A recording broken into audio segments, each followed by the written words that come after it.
record the video. I'm gonna talk about music theory and musicology. There is a tendency to misunderstand the tasks of a music theorist and to confuse this with musicology. So, and this is important for us as composers. The musicology, as many human science, has this tendency of being very vague and flexible and eclectic. So basically they take all the tools that they need to do the business. So they are a complex of many fields of knowledge actually. And one of these fields of knowledge is the knowledge about musical composition, how to do the things. And there you have this point where music theory stays in the middle, and you can perceive music theory from a more scientific point of view and from a more artistic point of view. And this tension is absolutely very important, especially for me, regardless of the legitimation that it can become as a field of musicology. What I find important is the relationship between music theory and the perspective of a composer as an artistic personality, not as a scientific personality. This difference, they are not easy to grasp, because as we all know, the foundation of musical art is actually very scientific, okay? Scientific from a very Greek point of view. It's very philosophical, it's very theoretical. So the foundation of what we do in the sense of musical composition in the Western tradition is more theoretical and scientific than you think. So it's hard to just say that musicology has nothing to do with music theory. However, interesting nowadays is to understand the artistic aspect of music theory. So, for example, when Schoenberg wrote his harmony letters or his book on harmony, what I see there is the activity of a music theorist as a composer. So this means a composer that became a music theorist as a natural consequence of being a composer in a very strict classical sense. So, hello, best wishes from Germany, Moritz Barger. Hey, servus, grüß Gott. So, the book of Schoenberg is important for me, not because it is the absolute best book. It has some problems, and I can speak very well about the problems of the harmony later, because I did the exercise strictly, almost all exercise. I did a lot. So, but the imperfections of the book are, let's say, more perfect than the perfections of some musicologist articles in the field of music theory. So there are some articles in music theory written, let's say, in a musicological method, that are absolutely, so that they have this appearance of full scientific academic perfection. However, they won't lead you to art. You will have to do this transition. And in academia nowadays, as you know, they're not so much interested in art, because it's easier to get a scholarship to write another article than to be financially rewarded or emotionally rewarded for a composition that you try to compose. So Elena, there is some Russian there. So the book of Schoenberg is a very interesting example to think about these relationships between music theory musicology and the actual musical composition. So Schoenberg, when he started the book, in my opinion, he is already absorbed by an aesthetic ideal. Okay, he knew where he wants to go to. He wants not only to introduce the student in the basics of harmony, and there he focused a lot on voice leading, but he wants to prove his point right. He wants to prove that actually the tonal system of harmony is, let's say, exploding or saturated, or even better, the system is needing a new step, a new logical and necessary step. Not a necessary step from the point of view of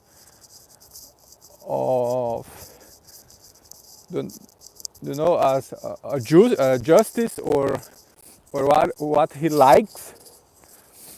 He says that the things is objectively at the end of a phase, and it needs a new step, and this new step will be the free tonality that starts to get organized as a 12-tone system. So if the book apparently looks like an introduction to voice leading and the basics about the chord types, etc. Actually, there is another level that is still more interesting, and is to showing the limits of possibilities in that tonal system of triadic and tetradic harmony. By the way, it's interesting that the tetradic harmony, I think he doesn't explore so much. So for this, he wants to explore all the possibilities and to work in somehow a little bit, let's say, mathematical way, because he wants to be logical regarding the musical possibilities. So he connects every chord with every chord. This is the goal of the book. He wants to connect every chord with every chord and to open the door to free tonality. Now, this type to free tonality. Okay. Now, this type of enterprise, it is music theory from the perspective of a composer. He is not doing musicology. If he were doing musicology, he would compare. First of all, he would have to give an argument why he is not using the method of Hugo Riemann, okay, of functional analysis, okay, and things like this. He would need to do a lot of different considerations, but this is not what he does. So the book has a very pragmatic standpoint. So from the epistemological point of view, so what makes our sentence of Schoenberg valid and true? It is his pragmatism. He has an artistic pragmatism. The book has to be effective for very artistic goals that he considers as a composer. After considering the artistic goals, he uses logic and philosophy, okay, to give a better argument and understanding for the reader. So this is why it looks like a treatise on harmony, where everything flows logically and geometrically, and you understand, this is why everything works from the methodic point of view. But the goal, in my opinion, is pragmatic. At the end of the book, he brings things so far that he starts to do considerations on the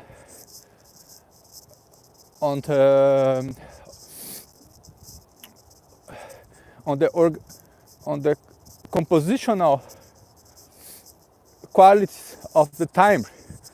So what if now timbre is the foundation of our composition, not only harmony? Why is harmony the foundation of the musical composition? So he brings things forward towards where he wants to go. So here's just one example of what I would call music theory made by a composer as a composer. It doesn't mean that some musicological aspects are not there. He considers some acoustic qualities of the leading tone, etc. But we have to understand which is the starting point, which is the foundation, the starting point, and where the author wants to go. Now, music theory from the very musicological point of view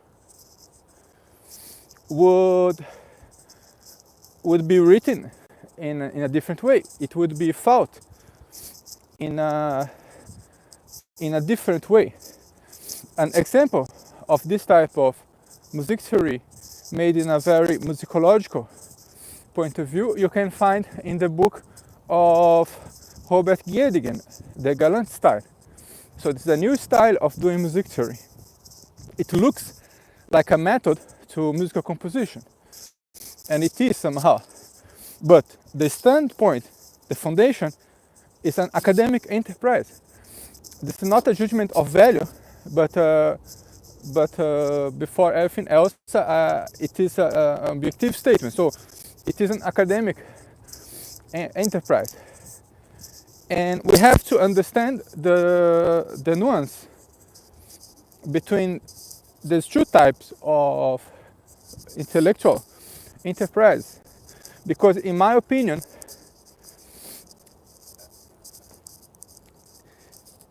if the very musicological perspective of music theory were right, we would have way better music composers today.